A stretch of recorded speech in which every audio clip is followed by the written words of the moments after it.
সাত সমুদ্র 13 নদী পার হচ্ছে।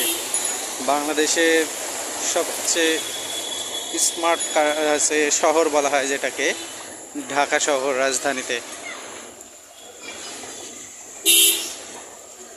কি অবস্থা!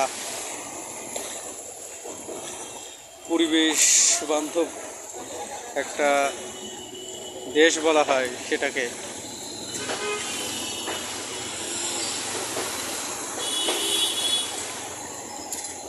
গাড়ির বদলে এদেশে অর্থাৎ এই শহরে নৌকা নিয়ে চলাচল করা যাবে, কারণ গাড়ি আর কয়েকদিন পরে যাতে এমনভাবে পানি হয় 1-2 ঘন্টায় এখানে মাজা পানি হয়ে যায় রাস্তাঘাটে, প্রধান সড়কে। এটা পাশে কিন্তু হাতিরঝিলের লেক আছে, যে পানি নিষ্কাশনের ব্যবস্থা নাই।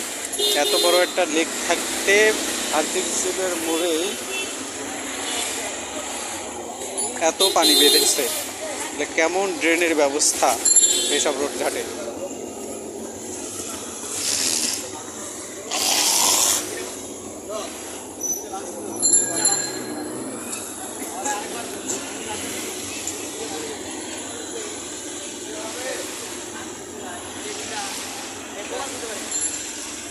কি অবস্থা!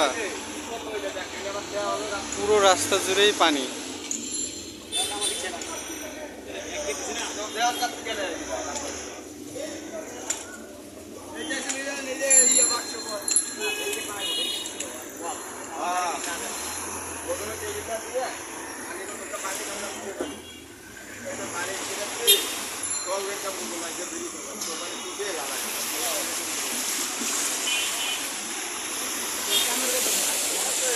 এত বড় লেক থাকতে, হাতিরঝিলের লেক থাকতে প্রধান সড়কে হাঁটু পানি, যা মানুষের আসতে কত দুর্ভোগ পোহাতে হচ্ছে। দেখেন, মোটর সাইকেলের মাথায় পা তুলে আসছে। হায় রে বাংলাদেশ, কোটি কোটি টাকা খরচ করছে রাস্তাঘাটের জন্য।